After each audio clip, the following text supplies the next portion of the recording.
We're talking about the rules for the road, basically the rules for navigating life successfully. So I'm going to tell you all the secrets of navigating life successfully. No, I don't think so, but I'm going to share some of them with you as I have figured these out. And the truth is, as we know, life is complicated. All of us have lived long enough to know that life is complicated. But that always takes us by surprise because it just doesn't seem like life should be so complicated. And of course, sometimes we make it more complicated than it should be. And as I was preparing for our time together, I thought of a story that is absolutely true, even though you're going to think I'm making this up. But I have a friend who has two younger brothers, and his youngest brother, there's three boys. The youngest of the three, when he graduated from high school, got some of his buddies together, and they did their, senior trip to Daytona, dude. And so anyway, they made their way down to Daytona, and a week later, all the friends came back, and he just stayed for a year. And weeks went by, and months went by. He finally contacted his family, and no surprise here, guess what was involved in his decision to stay? A girl. The girl said that, yes. So I'm not being criticized, yes. There was a girl in the story, surprise of all surprises. So a year goes by, a little more than a year goes by, and he lets them know, I'm coming home, and I'm bringing her with me, and we're getting married. I know. And so he shows up, okay? So this is the part you're going to think I'm making up. So my buddy and the middle son, because there's three boys, the middle boy, my friend who's the oldest, and the daughter, I have a daughter. And I know that when I practiced telling the story, I thought this kind of sounds like one of Jesus' parables, doesn't it? Like this, except when Jesus told a parable, he made up a story in order to make a point. This is a true story that has no point, okay? So this is the difference between this story and one of Jesus' parables.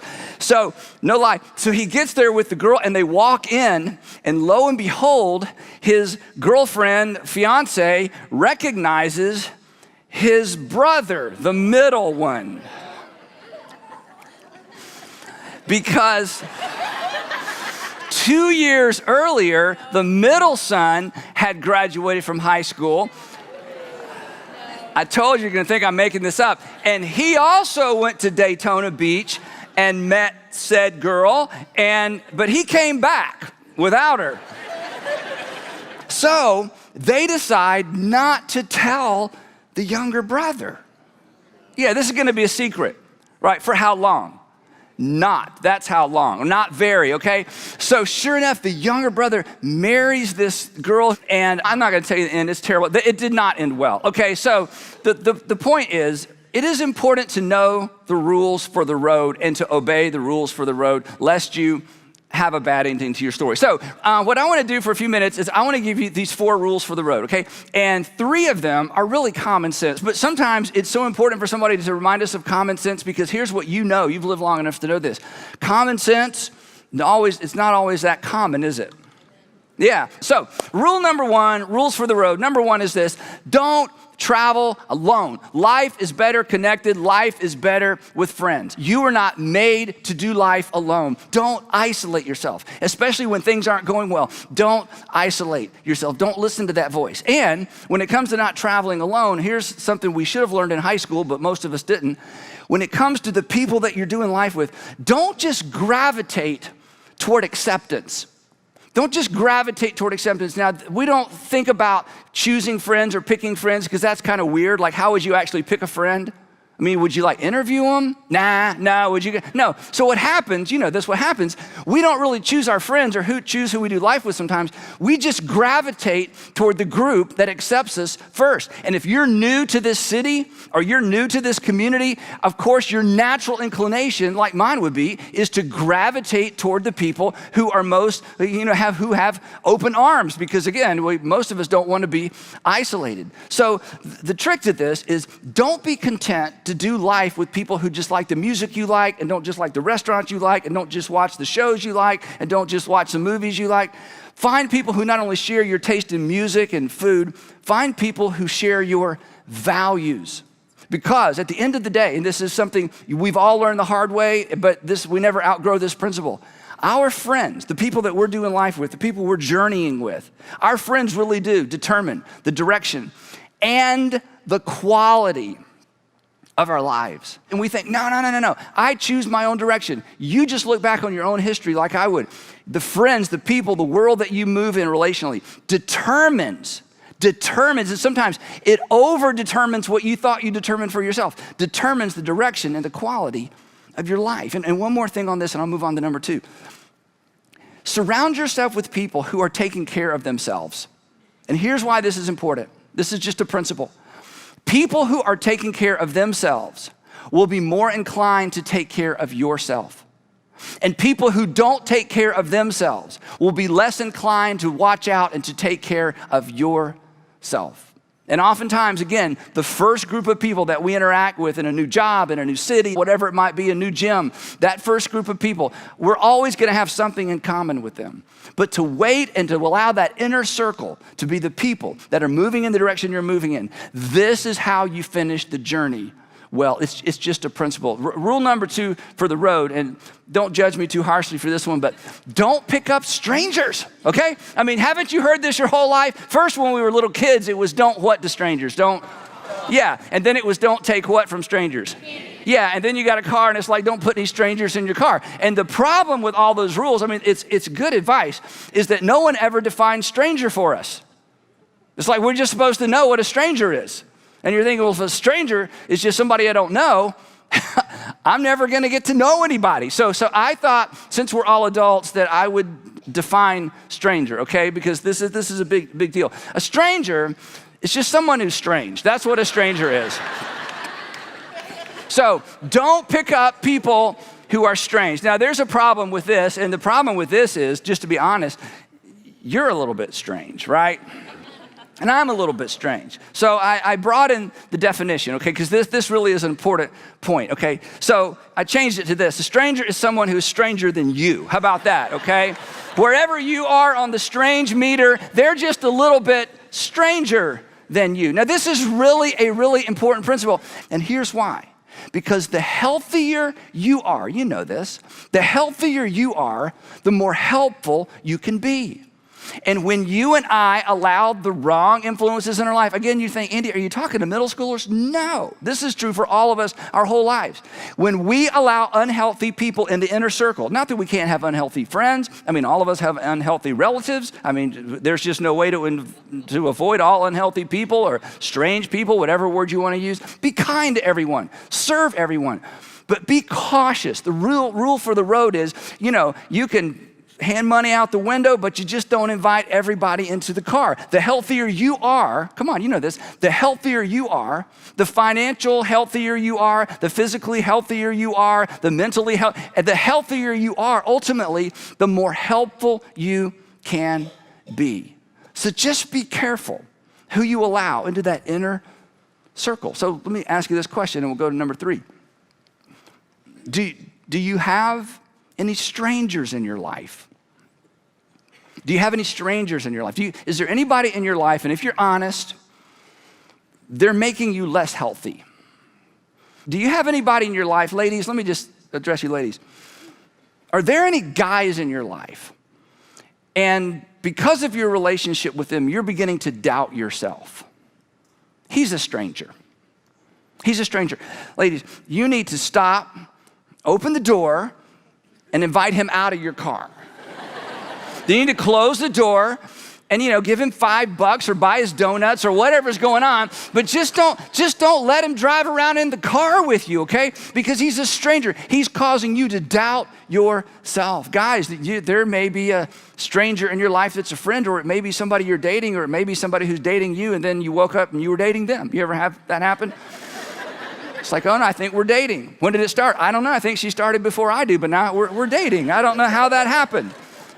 Here's the thing. Everybody is somebody that God loves, and everybody is someone we should care for. But the healthier you are, and the more you take care of yourself, you're in a better position to take care of other people. And I just want to give you permission, if you had any doubts about it. There are times in all of our lives, in every season of life, because we're taking care of ourselves so we can take better care of other people, that you just got to get out of the car and just, gently. It's always awkward. Nobody goes, oh, I understand completely. No, it's always awkward. Nobody's like, I actually agree. I'm a stranger and I shouldn't be in your life. It never goes like that. It is always awkward, but there are times you just have to invite some people out of your life so that maybe in a different season of life, you could be there for them. but in a different capacity. So don't pick up strangers. Number 3, choose a destination and then borrow a map. Choose a destination and borrow a map. Here's what I mean by that, and this is kind of tricky. In every season of life is a new season that requires a different set of skills. Every season of life, it requires a little bit of different set of skills in order to be successful. Single, dating, married with kids, maybe single again, dating again, And the thing is, it's true of all of us, every time we move into a new season, we've never been there before, which means we really don't know what we're doing. And by the time we figured it out, we've moved into another season of life. And the problem is the mistakes we make in one season, we take into the next season. We all know this. So what I mean by this rule for the road is simply this. Determine right now in this season, determine what you want your life to look like in this season. Determine what you want your life to look like in this season. And then here's the trick. Find someone who is a little bit further ahead that has successfully navigated this season and ask them for their map. Find somebody who is where you want to be. Ask them how they got there. And all of you can do this, and I'll tell you the trick. Here's the trick. First of all, never, ever ask anyone to mentor you. Never do that. Never, because a mentor sounds like a homework assignment. It's like, no, I don't have time for that. Here's the trick, and don't tell anybody I told you this. What you need to do, you email them, or you text them, or you talk to them, depending on the nature of the relationship, and you say this, hey, if I bought you coffee, or if I bought you breakfast, I bought you lunch, I'd just like to ask you 3 questions. Most people will say yes. You will learn so much from so many people. And then sometimes at the end of the coffee, or you're paying, then you say, hey, would it be okay if in the future sometime I reached out and if I had some more questions? And most of them will say yes. And you just got yourself a mentor, but don't tell them, it will scare them off, okay? And I know you know this, but again, common sense. Wisdom is not having all the answers. Wisdom is knowing what you don't know and having the humility to ask someone who does. That's what wisdom is. And I'm not knocking your friends, your peers, the people who are in the same season of life that you're in, I mean, they don't know any more than you do. So you're just kind of sharing a little bit of your ignorance, but to find someone who is where you want to be and to get their map, that is the wise thing to do.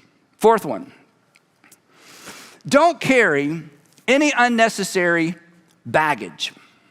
Rule for the road number 4, don't carry any unnecessary baggage. Don't raise your hand.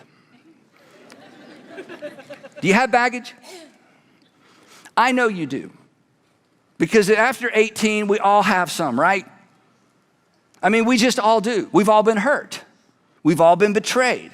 We've all been, in some cases, abandoned. So we all come into adulthood with some baggage. And we don't need to be ashamed of that.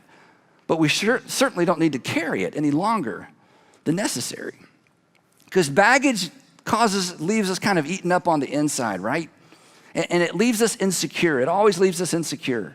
Even though on the outside we look so secure. It always leaves us a little angry because we're out of balance. A few months ago, I was listening to the Tim Ferriss podcast. I think it's called the Tim Ferriss Show. And he was interviewing Amanda Palmer, who's an artist you may or may not be familiar with. And Amanda was telling this long, drawn-out story. It was very interesting about a friend of hers. And I didn't get her friend's name, and I don't think he's anybody famous. But in her conversation with him, he made a statement that I hit pause and stopped and wrote down. And I just think this statement, this quote is so powerful. And here's what he said to Amanda at some point. He said this, if you don't deal with your demons, they go into the cellar of your soul and lift weights. Woo! When I first heard this, I'll be honest, my first thought was, I wish I'd come up with that. That is so good. Now I'm gonna have to give credit, which I always do. If you don't deal with your demons, this is so true. If you don't deal with your demons, they go into the cellar of your soul and they lift weights. In other words, if you don't deal with them, it doesn't get better. They get bigger and you get bitter. And you and I carry baggage that we don't need to carry. from one season to the next, one relationship to the next. The Apostle Paul, who's, stepped onto the pages of history as somebody who hated Christians. So if you hate Christians, he's your guy, okay? Hated Christians, arrested them, and then he becomes a Jesus follower. Writes letters to first century Christians. And in one of these letters, he gives us his version of that quote. Here's what he said. He says, okay, let's be realistic. You're gonna get angry. You're gonna be angry. You're gonna be angry because you're gonna get hurt. You're gonna be angry because, life is life. Be angry. There's a time and a season for that. But don't sin. In other words, don't allow your anger to drive your behavior. Don't let anger be the boss of you. So what do we do, Paul? He says, let me tell you.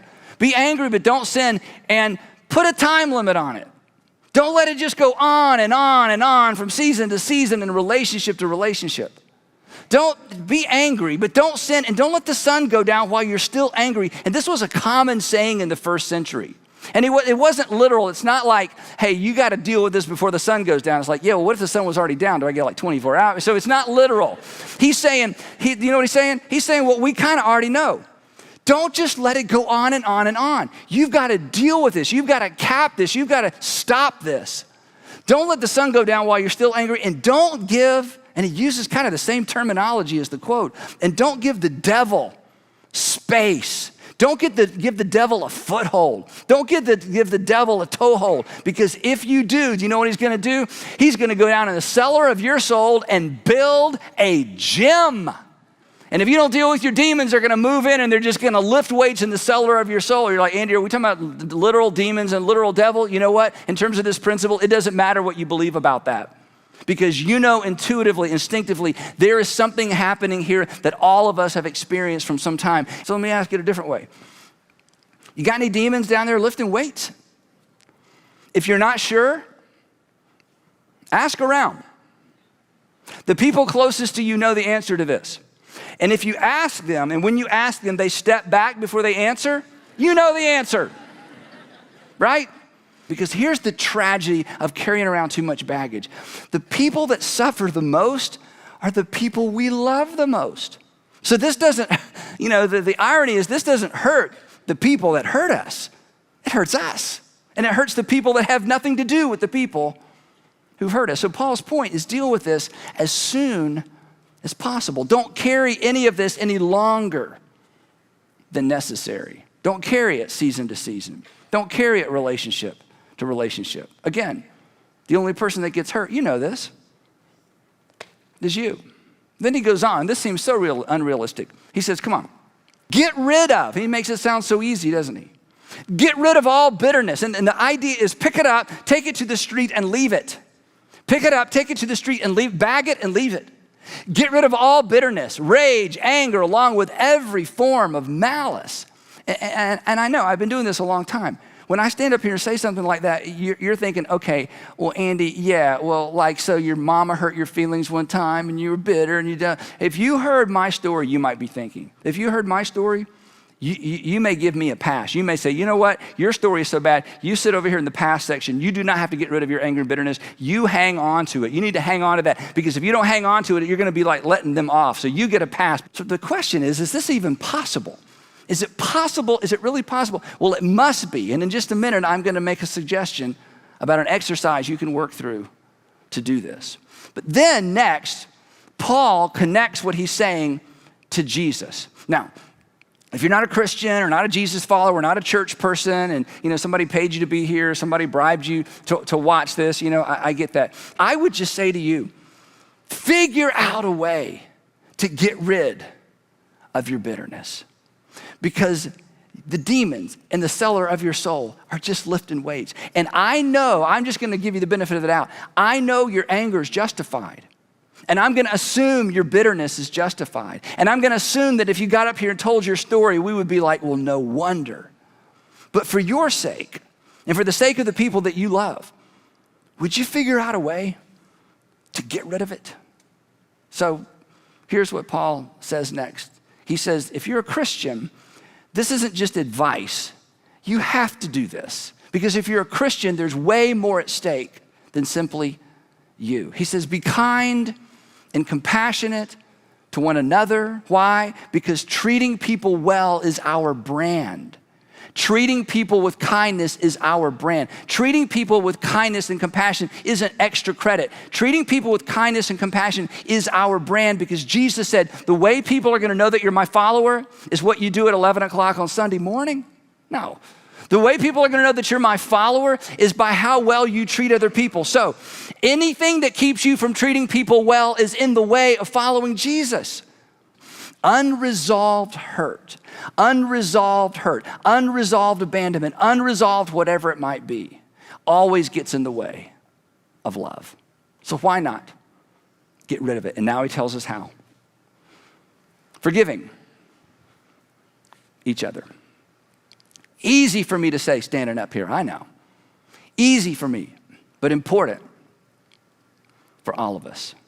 And this is why the next line is so crucial. This is why the next line was probably difficult for the Apostle Paul to ever get his mind and heart around. Forgiving each other just as in Christ God forgave you. We as Christians do not forgive people because they deserve to be forgiven. They don't. We forgive because we are forgiven. We cancel other people's debts, even the people that have racked up a lot of debt. We cancel other people's debts because our debts have been canceled. Because the way to understand is this: the hurt from your past and my past, the abuse from your past and my past, the betrayal, it creates baggage. It creates baggage because what it does, it essentially opens an account. Because the person that hurt you the most and the person that betrayed you the deepest, those people essentially took something from you, which means what? It means they owe you. What do they owe you? Perhaps they owe you your entire childhood. Perhaps they owe you that first marriage. Maybe they owe you the opportunity to tuck your kids into bed at night. They took something from you, which means they owe you, which means the account that you have opened stands open. The account is open and you are waiting to be paid back, and that's what creates the baggage. The waiting, the open account, the hoping, the longing, the injustice. But here's the good news and the bad news. The good news and the bad news is this: it's never gonna happen. That's good news because you can close the account. It's bad news because you wish the account would stay open long enough for them to close the account for you by paying back what they owe you. But come on, let's just be honest, we're adults. They can't pay you back. They couldn't even if they wanted to. They can't return the past. They can't restore that marriage. They can't give you that time back with your kids. They can't restore your reputation. So how foolish of us, even though it's completely understandable, how foolish of us to keep an open account with somebody waiting to be paid back when they're not gonna pay us back and they couldn't pay us back. And all the time we wait, our demons are lifting weights, moving with us from season to season, relationship to relationship.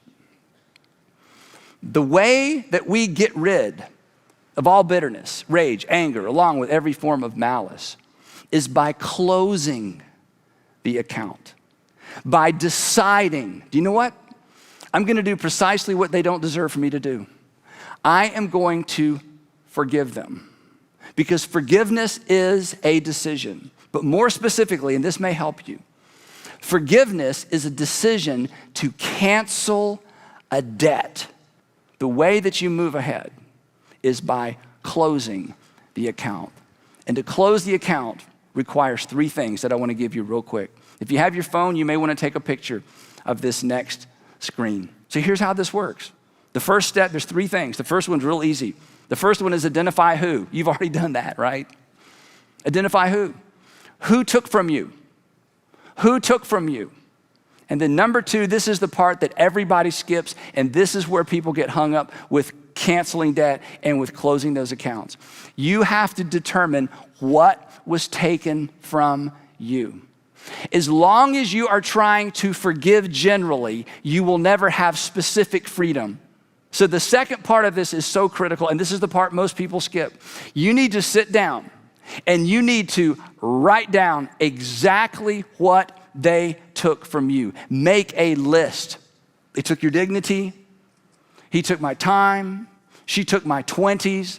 He took my opportunity for education. You just need to make a list because you have an open account and they actually owe you and they actually can't pay you back, but you can't cancel the debt until you know exactly what's been taken. And for some people, this is a very, very painful exercise, but for some people, this one step is the key to being free to move on. And then third, you declare it canceled. You declare it canceled. Here's my list. And God, I have written down what they have taken from me. And they can't give it back anyway, so why hang on to this? Even if they showed up tomorrow, they can't give back to me what they've taken from me. I'm deciding to say, you don't owe me any more. And when those old feelings rise up, and when those emotions swell up, you stop and say, no, that's an old debt. It's been canceled. And over time, do you know what happens? Our emotions begin to catch up with the reality of the decision that we made. Now, because I know how some of us are thinking, this is not about fairness, okay? Forgiveness is not fair. In most cases, justice and fairness are out of reach.